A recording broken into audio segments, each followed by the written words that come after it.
Welcome back to Firestorm Games, and in this video we'll be bringing you another how to quickly paint guide. This time I'll be showing you how to get your Soulblight Gravelords Fell Bats onto the gaming table in as little time as possible. After assembly, the first and probably most important step in painting is to prime, and that is so that the later layers of paint can properly adhere to the surface of the model. As you can see, I've chosen to use a white primer for this task, which will not only create a great basis of an albino bat, but will also allow me to take full advantage of the various contrast paints that I'll be using in this guide. The type of primer you choose is up to you, as many different brands and methods of application are available.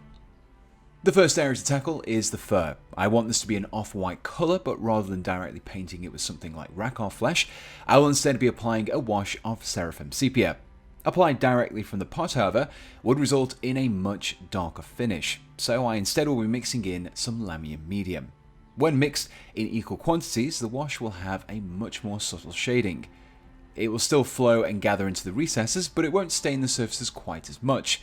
This will result in a slightly off-white fur that still has some shading in the recessed areas. For the areas of bare skin, which include the head, arms and legs, I wanted a pale pink colour.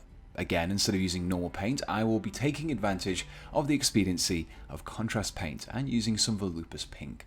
Contrast paints are quite intense, however, and as I only want a pale pink, I again need to dial down its strength using some more Lamium Medium.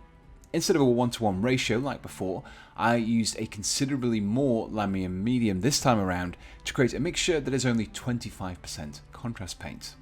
The resultant mixture, when applied over the white surface, will add a slight pinkish hue. This can be built up in subsequent layers to increase the intensity or focus directly into recessed areas. This will help with the shading and also emphasizing certain details like the eyes.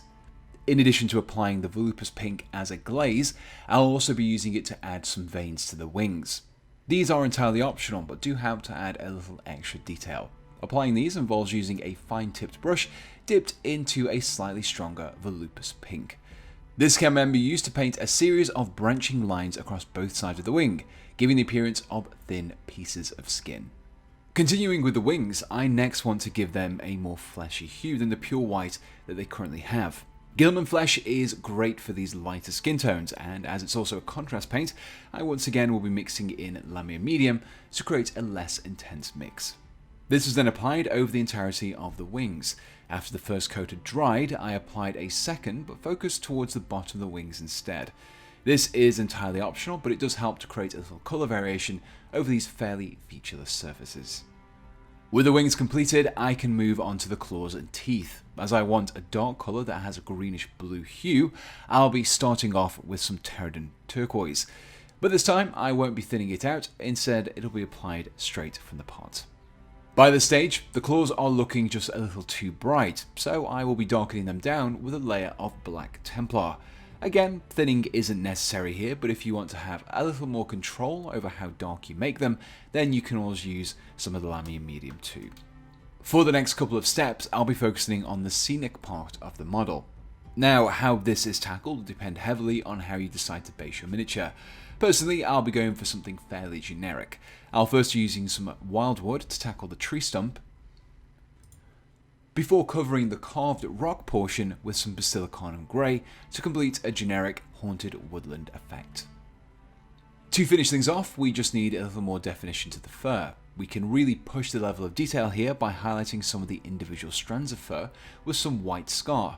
This pure white will further push the contrast between the deeper shadows and the raised details, creating a much better finish. And so that concludes the painting of this fell bat. I gave the model a simple basing scheme and a coat of matte varnish to seal everything in. If you enjoyed this guide to getting your miniature painted and ready for gaming in as little time as possible, then please do let us know in the comments below. And if you have any suggestions for future tutorials, then let us know those as well. You can find this kit and all of the paints used in this video on the Firestorm Games web store for at least 10% off the RRP, and you can find a link to the site in the description below. And so we should finish off by saying a big thank you for watching this video, and we hope to see you again on Firestorm Games.